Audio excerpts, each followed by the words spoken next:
Hey fam, welcome back to Trendstar.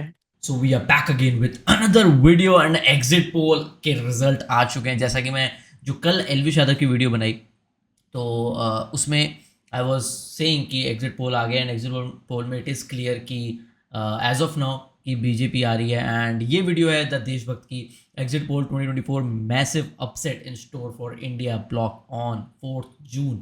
Yes, let's begin और देखते हैं ये वीडियो कैसी है। एग्जिट पोल के नतीजे आ गए हैं और अगर आप एग्जिट पोल पर जाओगे लगातार ऑलमोस्ट सारे जो एग्जिट पोल राहुल कह गांधी रहे हैं हमारे कि देश में जो पॉलिटिक्स की मोदी मीडिया परिभाषा का है एग्जिट वो पोल था। कंप्लीटली बदलने वाली है। जो बीजेपी को कहा जाता था north and central India party, जो रीजनल पार्टीज के साथ टक्कर नहीं ले सकती है, जो साउथ इंडिया में टक्कर नहीं ले सकती है, अब उसकी भी क्या परिभाषा बदल रही है। और 2 दिन में मालूम भी चल जाएगा कि ये जो एग्जिट पोल हैं, जो सारे लोग एक ही सुर में गा रहे हैं, क्या यही सत्य है? क्या यही नया बीजेपी है? क्या यही वो बीजेपी है जो पीक कर रही है अब, जैसे कांग्रेस अपने पीक पर थी, उत्तर दक्षिण पूरब पश्चिम सब कुछ अपने वश में करके। अब पोल ऑफ पोल करने से पहले एग्जिट पोल्स क्या बता रहे हैं, क्यों बता रहे हैं, और एग्जिट पोल पर अंधविश्वास भी नहीं करना चाहिए, उसके बारे में भी मैं आपको जरूर बताऊंगा। लेकिन उससे पहले एक क्लैरिफिकेशन तो दे दे कि देशभक्त पर हमने ना कभी एग्जिट पोल किया है, ना कभी ओपिनियन पोल किया है, और ना हम आज तक या कभी भी उस पर विश्वास करेंगे।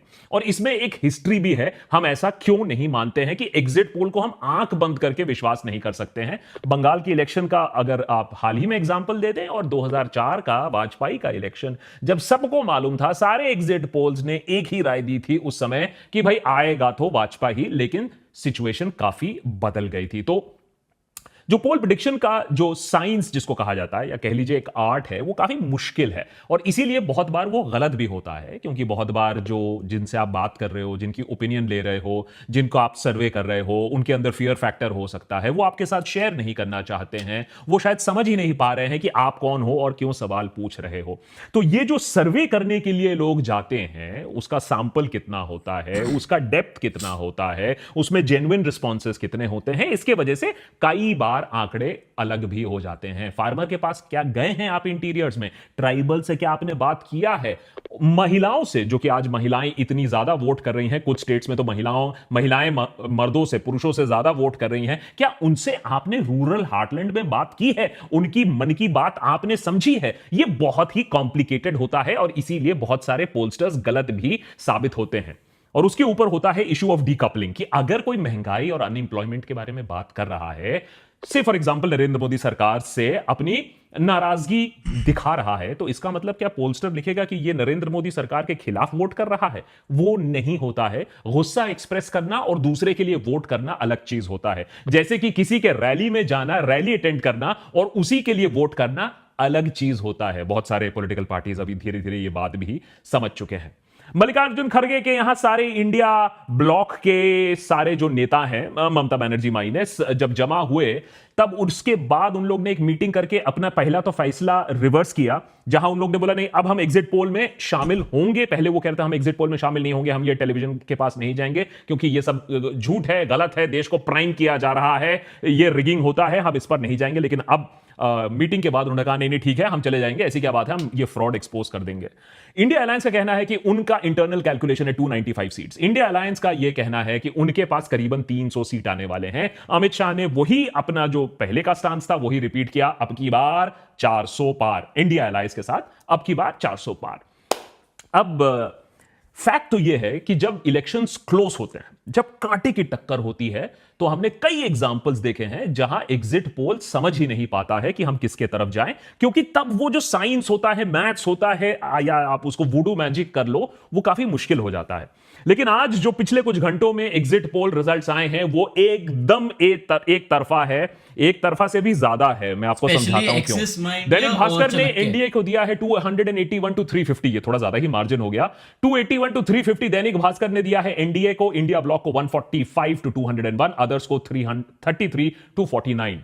इंडिया न्यूज डी डायनामिक्स ने एनडीए को 371 दे दिया, इंडिया ब्लॉक को ओनली 125, अदर्स 47। न्यूज नेशन ने एनडीए को 342 टू 378, इंडिया अलायंस को 153 to 169, others 21 to 23. Republic Bharat दे रहा है एनडीए को 353 to 368, इंडिया अलायंस को 118 to 133, others 43 to 48. Republic TV P Marq survey NDA को देता है 359, India alliance 154, others 30. C Voter का कहना है एनडीए पहुंचेगी 353 to 383 seats, India alliance 152 to 182, others सिर्फ 4 से 12 सीट्स. चाणक्य कहता है एनडीए वहां पहुंचेगा जहां नरेंद्र मोदी ने भी बात की थी इलेक्शन के शुरुआत में, और आज भी अमित शाह मेंटेन करते हैं 400 का आंकड़ा, और इंडिया अलायंस को सिर्फ मिलेंगे 107, अदर्स 36. और उसी तरीके से India today access My India पोल भी बड़े तरीके से बीजेपी को ही जिता रही है. सिर्फ एक जगह हमें पूरे इंटरनेट पर अभी तक, हो सकता है गलत है, एक जगह हमें मिला, अग्नि न्यूज सर्विस बोलकर एक पोल है जहां एनडीए को मिलते हैं 242 और इंडिया अलायंस को मिलते हैं 264, और वो भी मेजॉरिटी मार्क नहीं क्रॉस कर पा रहा है, others 37. Moral of the story यह है कि अगर आप इन सारे आंकड़ों को देखो तो मोस्ट ऑफ द केसेस जहां ये एग्जिट पोल बात कर रहे हैं, उनका जो लोअर एंड है, जो सेफर मार्जिन है, वो भी बीजेपी के पिछले परफॉर्मेंस से बेटर है. जहां तक बीजेपी की बात है 303, और एनडीए का जो टोटल आंकड़ा था 352, उससे भी बेटर परफॉर्मेंस है. तो नॉट ओनली इज आएगा तो मोदी, जो ये एग्जिट पोल बात कर रहे हैं कि मोदी एक बड़े मार्जिन से आ रहा है, शायद 400 पार नहीं, एक पोल को छोड़कर, 2 पोल को जगह, लेकिन overall Modi is coming back with a bigger majority. इसका मतलब यह है कि बीजेपी ने जो एग्रेसिव स्ट्रेटजी अपनाई थी, मटन मुगल, वो स्ट्रेटजी काम कर गई, और कांग्रेस बहुत लेट में आया. हवा जरूर पलटी, कॉन्वर्सेशन जरूर पलटा, माहौल जरूर पलटा, लेकिन बहुत देर से कांग्रेस ने शुरुआत की. इंडिया अलायंस को जुड़ने में काफी टाइम लग गया. अब इनमें सारे सर्वेज में से एक्सिस माई इंडिया को थोड़ा सा सीरियसली लिया जा सकता है. देशभक्त पर हम वैसे में भी एग्जिट पोल से कोई खास दिलचस्पी रखते नहीं है, क्योंकि एग्जिट पोल ज्यादा गलत कम सही होते हैं, लेकिन एक्सिस माई इंडिया ताल ठोक कर 94% एक्यूरेसी बोलता है. ज्यादा दिनों से नहीं, 2013 से ही उन लोग ने काम करना शुरू किया इंडिया टुडे के साथ, लेकिन तब से वो बोलता है हमने 69 पोल्स किए हैं जिसमें से 64 सही रहे हैं. तो एक्सिस माई इंडिया बोलता है हमारी एक्यूरेसी बहुत सही है, हमारा जो मेथड है वो ज्यादा साइंटिफिक है, और इसीलिए हम हमेशा सही भी निकलते हैं. हमारा स्प्रेड जो है, हमारे जो पोलस्टर्स जो अंदर अंदर जाकर बात करते हैं, वो बेटर है. और यही है, अगर यह बात सही निकली, अगर एक्सिस माई इंडिया ने इतना बड़ा प्रेडिक्शन किया है, तो यह एक चिंता का विषय है अब कांग्रेस पार्टी के लिए, क्योंकि अब कांग्रेस के लिए हार जीत की बात नहीं है, अब तो रेस फॉर सर्वाइवल की बात है. देखिए कुछ स्टेट्स का हाल. हरियाणा में जहां BJP was not suppose to do well, सत्ता पलटने वाली थी, और जहां स्टेट इलेक्शंस भी होने वाले हैं, वहां भी एनडीए का वोट शेयर 48% था. 6 से 8 सीट हरियाणा में एनडीए ले रहा है, कांग्रेस सिर्फ 2 से 4 सीट. याद रखिए ये वही स्टेट है जहां से फार्मर प्रोटेस्ट भी आए हैं, अग्निवीर का इशू है, Jat consolidation in favour of the Congress है, लेकिन वहां भी उनको मुंह की खानी पड़ रही है. दिल्ली बहुत बड़ा एक और अपसेट है. आम आदमी पार्टी और कांग्रेस इतना करके एक साथ भी आए इलेक्शन लड़ने के लिए, 1 या 0 सीट्स उनको मिलने वाली हैं. एनडीए अलायंस को 6 से 7 सीट्स मिलने वाली है. Kanhaiya Kumar, according to Axis My India, Kanhaiya Kumar आसपास भी नहीं है जीतने के. तो भाई ये तो मनोज भैया लेगा यहां भी इलेक्शन.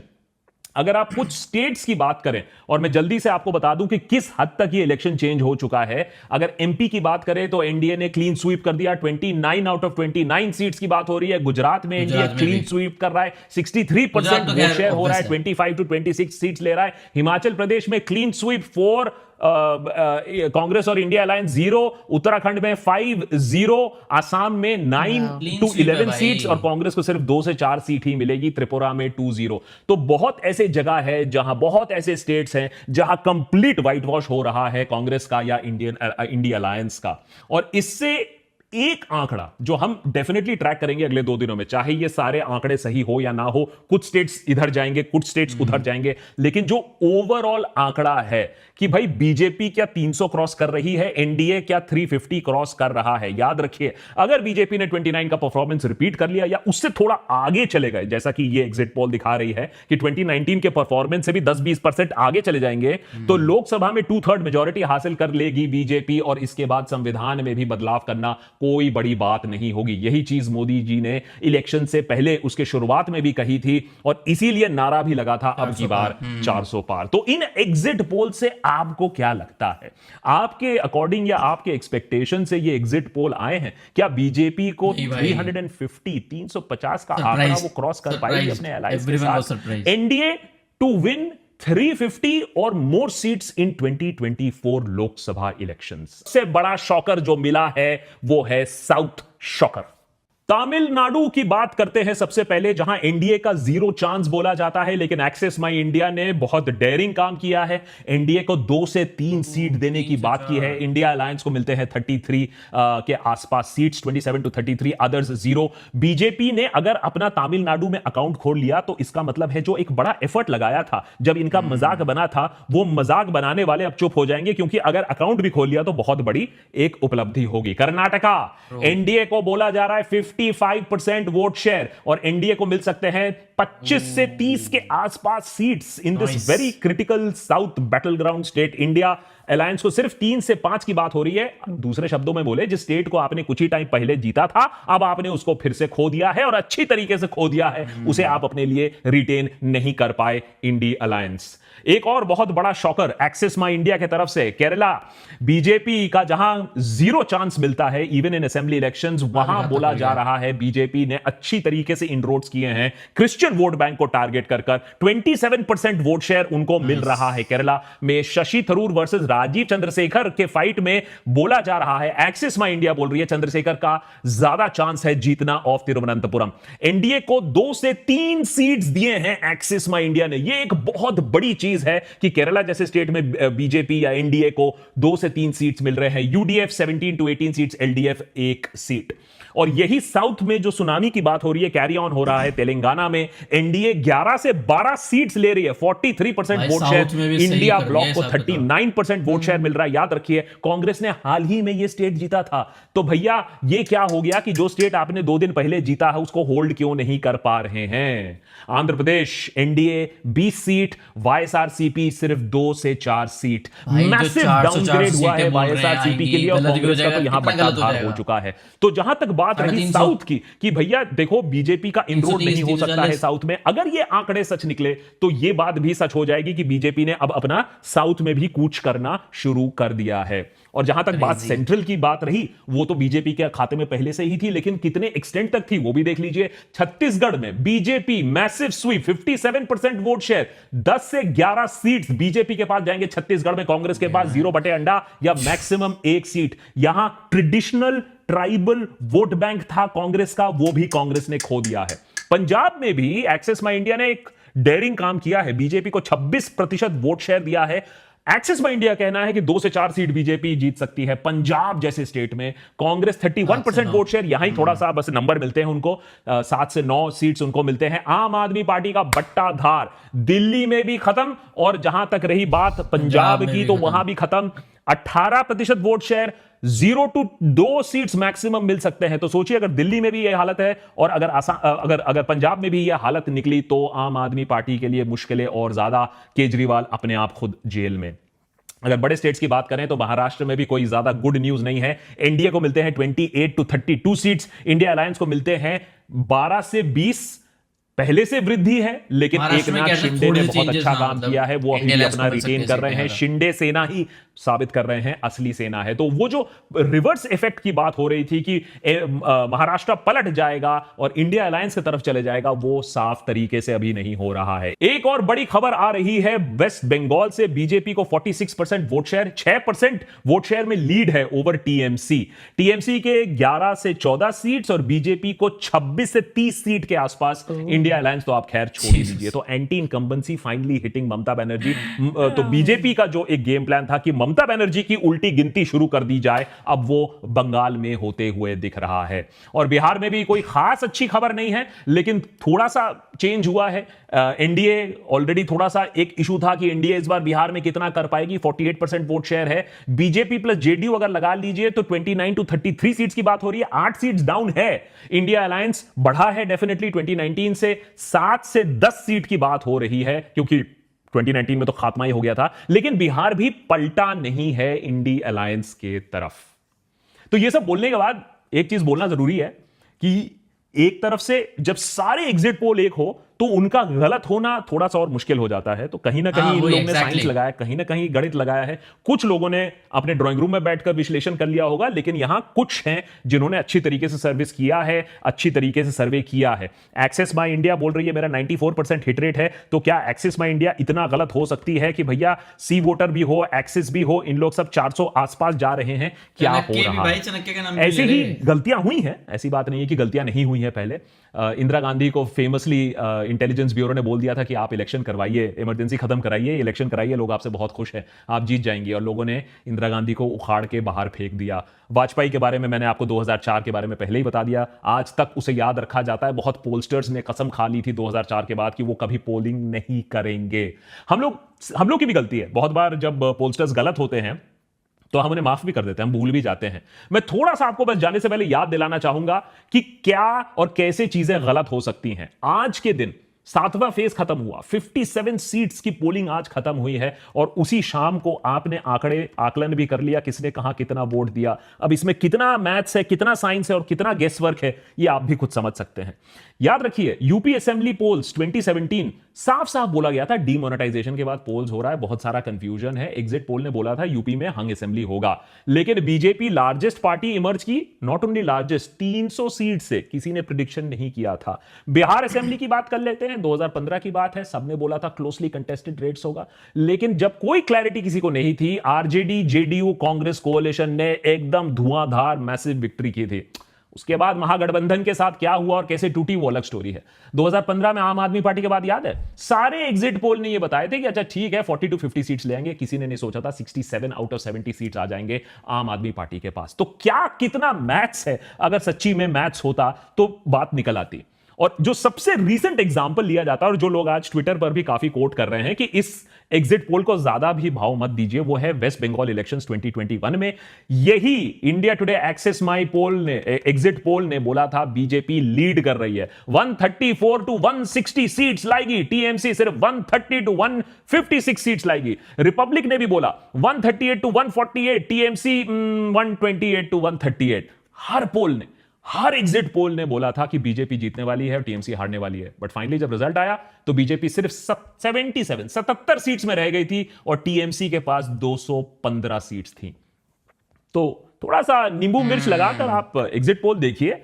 लेकिन हां, अगर ये एग्जिट पोल सच हैं, क्योंकि एक चिंताजनक विषय तो यह है कि कभी कभार एग्जिट पोल थोड़ा अपने आप को बैलेंस करने की कोशिश करती है, कुछ एग्जिट पोल इस तरफ, कुछ एग्जिट पोल उस तरफ। इस बार जो देखने को मिला है कि सारे के सारे एग्जिट पोल पिछले परफॉर्मेंस ऑफ द बीजेपी के ऊपर चले गए हैं। तो क्या इतना बड़ा एक वेव है? क्योंकि अगर ये एग्जिट पोल सारे के सारे या तो गलत हैं या तो एक silent wave in support of the BJP था, बीजेपी का जो कैंपेन स्ट्रेटजी था, जो लोगों के मन को अटैक कर रहा था, मटन मुगल मस्जिद वही काम कर चुका है और लोगों ने इंडिया अलायंस को एज एन अपॉर्चुनिस्टिक अलायंस देखा, जो बहुत लास्ट मोमेंट में फॉर्म हुआ, उसको शायद उन लोगों ने तब पसंद नहीं किया। असली इलेक्शन रिजल्ट्स तो खैर 4 तारीख को आएंगे और 4 तारीख को फिर मैं आपसे मिलूंगा और बताते हैं कैसा होता है, क्या होता है। लेकिन जहां तक रही ये नॉट सो परफेक्ट साइंस, लेकिन द फैक्ट इज कि इतने सारे लोगों ने एक चीज बोला है, या तो ये हमारे इतिहास का सबसे बड़ा ब्लंडर एग्जिट पोल होगा, या तो ये कांग्रेस के इतिहास में सबसे ज्यादा ब्लंडर इलेक्शन होगा और कांग्रेस को फिर चिंतन करने के लिए बैठना होगा, जैसा कि वो पिछले 10 सालों से करती आई है। ओके, सो मुझे ऐसा लगता है कि ये ब्लंडर होने वाला for the Congress. Reason being, I think BJP, और अगर मैं कांग्रेस की बात करूं तो ऐसा होता है ना कि जो कांग्रेस ने आवाज़ उठाई, मतलब जैसे सब सपोर्ट में आए थोड़े बहुत, जैसे यंगस्टर्स वगैरह, एक सोशल मीडिया में जैसे लोग कहते हैं ना हवा बदल रही है, तो हवा बदलने में भाई थोड़ा टाइम लगता है। जैसे भाई ने बोला ना कि इंडिया अलायंस को आने में थोड़ा लेट हो गए, मेरे को भी लगता है कि वो थोड़ा लेट हो गए एंड उन्होंने बहुत लेट डिसीजंस लिए अपने सारे, उसके चलते वो काम वहाँ हो चुका था खराब। तो अब जो इम्पैक्ट आना था वो आया नहीं। Yes exactly. एंड मैं भी डिस्कस कर रहा था मतलब अपने फ्रेंड सर्कल्स में कि ऐसा सीन है कि अभी तो इस बार, मतलब before the exit poll I was discussing कि इस बार तो बीजेपी का ही लग रहा है। रीज़न बीइंग यही कि अभी इतना ऐसा वो चीज़ नहीं हुआ है कि एकदम से हवा बदल जाए एंड सब कुछ चेंज हो जाए। कंसिडरिंग द फैक्ट कि आप अगर देखो कि हमारी 140 करोड़ की आबादी है एंड अगर अब सिर्फ ध्रुव राठी के फॉलोअर्स को भी देख लिया जाए, ध्रुव राठी के followers is like 20 million, 2 crore, views आ गए 30 मिलियन, 35 मिलियन, 40 मिलियन, और उसमें से भी 35-40 मिलियन में भी अगर हम जैसे कल एलविश की वीडियो देखी, उसमें 35-40 मिलियन में भी बहुत लोग ऐसे भी हैं जो वोट नहीं देंगे या जो पाकिस्तान के हैं मतलब व्यूअर्स। तो अब ले दे के चलो भाई 2 करोड़ भी आ गए, तो भाई 140 करोड़, 2 करोड़, और उसमें से भी हर 2 करोड़ बंदा जो देख रहा है, जो वोट करेगा, जो 2 करोड़ बंदा देख रहा है, वो जरूरी थोड़ी नहीं है कि वो वो हो जाएगा कि हाँ भाई मैं तो बीजेपी को हटा के मैं कांग्रेस को, उसमें Influenced, से yes. इन्फ्लुएंस्ड हो जाएगा। तो उसमें से मान लो 2 करोड़ में से आप ये मान लो 1 करोड़ भी इन्फ्लुएंस हो जाता है कि 50%, बहुत बड़ा रेशियो है इन्फ्लुएंस होने का भी 50%। तो 1 करोड़ भी अगर बंदा जाके दे के आएगा तो मतलब वो इतना ड्रास्टिक चेंज नहीं है। बट मेरे को ये लगता है कि जो मैं बात कर रहा था अपने मतलब जो हम डिस्कस कर रहे थे कि ये जो सीन है ये बदलेगा अब बीजेपी आएगी, उसके बाद ठीक है ये हवा कंटिन्यू रहेगी, और ये हवा को कंटिन्यू रखना फॉर द नेक्स्ट 5 इयर्स, जब नेक्स्ट इलेक्शन होंगे उसमें जाके हवा बदलेगी, क्योंकि ये चीजें थोड़ा सा टाइम लेती हैं। अभी देखो Of ना course. कांग्रेस कितने टाइम रही, उसके बाद वो चेंज होने में थोड़ा टाइम लगता है, एंड जब एक पार्टी आती है तो वो थोड़ी पकड़ बना लेती है, और अगर उसको हवा को चेंज करना है तो आपको थोड़ा सा वेट करना पड़ेगा। एंड अगर या तो आप पहले से प्रिपरेशन अपनी शुरू कर देते हैं, लेट इतना लेट आके आप सोचोगे आप सब कुछ कर दोगे, वो चीज़ थोड़ी सी मुश्किल है। और जैसे इस बार दिखा रहे हैं कि आई डोंट थिंक सो कि मतलब अगर 400 भी दिखा रहे हैं तो 350 तो भाई कहीं नहीं गई, कितना भी गलत हो जाएगा। वैसे भी भाई पार्टी तो 273 में बनेगी, तो इट डजेंट मैटर, आएगी तो बीजेपी, ये तो कंफर्म हो ही चुका है एग्जिट पोल के थ्रू। बाकी किस मार्जिन से आती है ये इंपॉर्टेंट होगा देखना, मज़ा आएगा। बाकी बढ़िया वीडियो Right. एंड काफ़ी व्यूज़ मेरे मिले भाई से, मज़ा आया वीडियो देखने में। आकाश भाई की वीडियो हमेशा बढ़िया होती है, वी एंजॉयड इट। व्यू आपको मज़ा आया होगा, And अगर आपको मजा आया तो तो make sure you give us the thumbs up and subscribe to this channel if you haven't already.